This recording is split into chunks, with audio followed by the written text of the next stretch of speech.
Scribbler3, Assignment 1, Watch Those LEDs.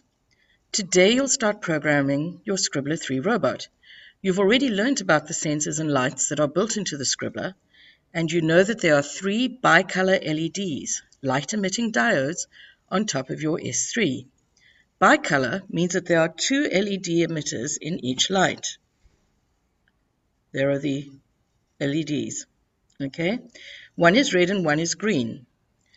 If both switch on at the same time, the light will glow amber, but at our stage of programming, we can only set the LEDs to on when they will shine green and off. If you remember, we always orient the Scribbler with the LEDs close to us and the light sensors facing away from us. In this orientation, we can name the LEDs left, middle, and right. Okay, so now you are going to open the S3 GUI on your computer.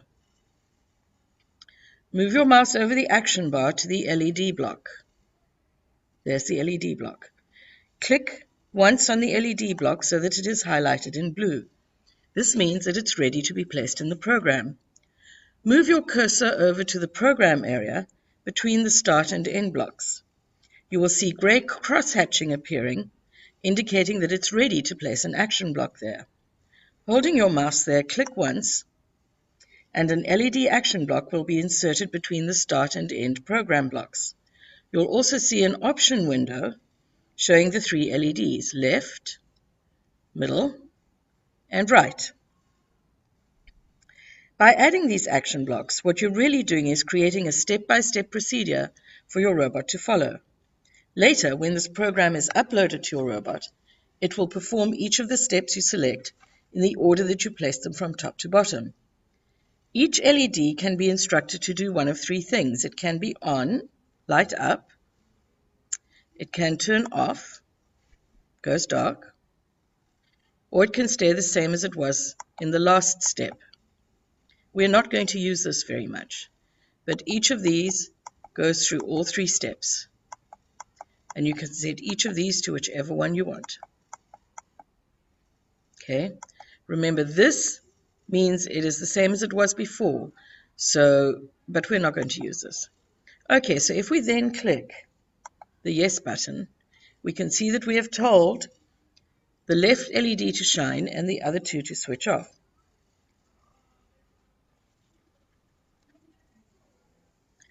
Okay, so now let's change this. So I'm going to click on this. I've just added a new one. Okay, so we'll leave it like that for the moment. I'm going to make the middle block shine for this one. Now, if I wanted to modify this, I would right-click on it and then click again, right-click again, and that gets me an edit block where I can change things. Let's look at that edit block. Right-click. I can edit things. I can make a copy. I can cut that out. I can trash it. I can say, yes, I want that. And I can leave. Okay. Now, if we ran this program, all you'd see is this light shining because the computer works so fast that it'll skip through this step too fast for you to see. So you have to set a wait block in it. It starts off at 1 second and you can change it. So we're going to make this for 1/4 of a second. 1/4 of a second is 0.25 seconds. Okay.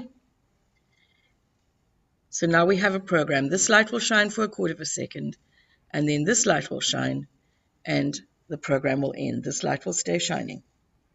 So what you're going to do now is you're going to switch your S2 on. The blue light above the power switch should turn on. Connect it to the computer with your micro USB download cable. And please make sure that you are putting it into the robot the right way around. Make sure that the small end is on the plug is facing the small end on the robot. Do not force it. Okay, I'm doing that right now. There we go. Okay, I've got it plugged in.